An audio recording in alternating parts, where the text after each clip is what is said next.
The 70-mile overnight journey that turned Ryan Vickers' Brands Hatch BSB around.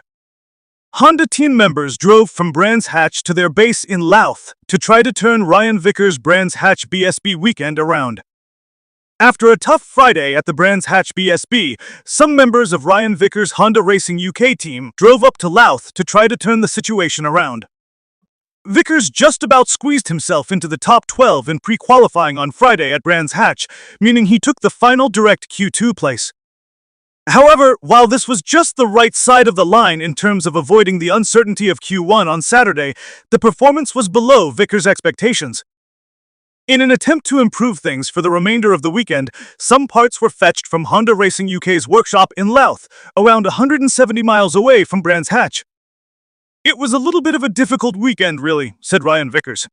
"I headed there with a lot of high hopes because the last time I raced there in 2024, I had 6 podiums and 3 wins, so I was expecting to be right in the mix. It wasn't quite as easy as I'd hoped, in all honesty. The pace this weekend was extremely high.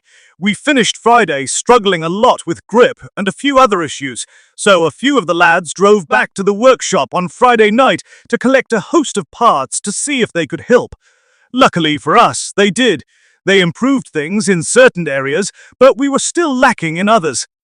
Saturday still started underwhelmingly for Vickers, qualifying only 13th, but he recovered in BSB Race 1 to 6th, which in turn set him up well for Sunday. "Qualifying wasn't great, if I'm being honest," he said. "We struggled to make the most of a new tyre, and I wasn't pleased with 13th on the grid. But Race 1 was great for me. We finished 6th, made some really good progress, and I was pleased with our efforts.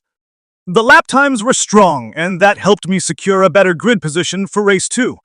Race 2 race was equally as good. I posted the fastest ever Honda lap around the GP circuit, and it was my fastest ever lap around there too. We were able to grab 5th on the final lap with a nice pass on Leon Haslam. We made a few changes for the final race, and if I'm honest, I feel we went in the wrong direction. I couldn't quite match the pace I had in Race 2. But overall, I'm relatively happy. We have to take the small wins from each weekend, and I can be pleased in saying that we did the best we could.